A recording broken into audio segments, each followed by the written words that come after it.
Hello guys, we are back with our next lecture. In this lecture, let us go through the concept of a tax burden, guys. Okay, so let us first go through the theory and then we'll be going through an example, guys. Okay, so the assessment of corporate income tax burden on firms operating in a given country essentially involves an analysis of taxation of income earned on assets, including financial capital, cash bound stocks, physical capital, buildings, and all those things, guys. Okay, so all these include the tax burden for an organization. Okay, yes. So I think you understood nothing from the definition, so let me explain you in my own words. Okay, yes. So tax burden is a nothing but, so your father or someone could pay tax to the government, right? Yes. So basically your income or your family turnover or income of your family is greater than the minimum requirement, so that in that situation you are required to pay around 5% or some percent, I don't know exactly, 2 to 5% or something will be there. So that percent you need to pay to the government, guys, as a tax. So that concept is nothing but tax in our real life.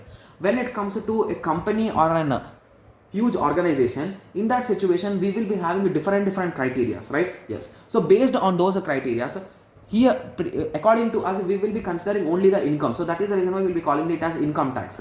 Here it is normal tax, it includes all the machinery. So if your factory or if your organization is having n number of computers or n number of machinery, in that situation even your machinery will be calculated here in financial capital. You will be calculating the in hand cash, so how much cash you are having, how much land you are having, how much stocks you are having, how many buildings you are having, how many equipment, how many machineries you are having. So all these will calculate in the cost, and if your income or if your cost, sorry, if your amount is greater than the minimum, in that situation you need to pay some percentage to the government. So that concept is nothing but the tax burden, guys. Okay, yes. So they say that basically these tax which they earn is used in the development of the country. Okay, yes. So using the above matrix, a determinant of the important, so everything will be done. Okay, similarly let us go through the tax holiday. So from the name only you can say, so tax, for tax it is a holiday. So basically here you are not going to pay the tax, guys.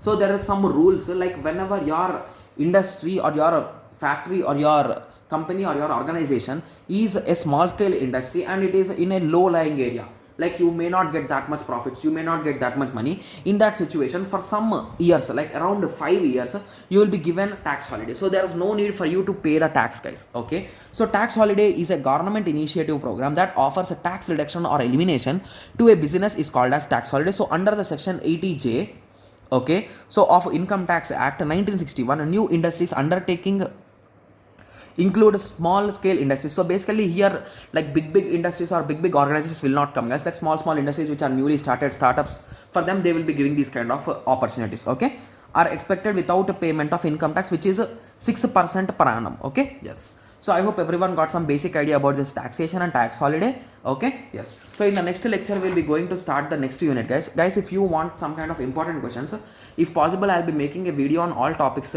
all units separately, don't worry. And for now you can just go through each and every topic, guys, because we are not having any proper question papers for this, I think so. So that is the reason why please go through, and even I might missed many topics, guys. So that is the reason why please go through each and every topic, guys.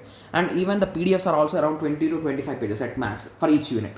It will take around 1 to 2 hours at max to read a unit, right? Yes. So we are having time, so just to go through each and every unit and each and every topic for now. Okay, yes. So let us meet in the next lecture. Thank you. Thanks for watching.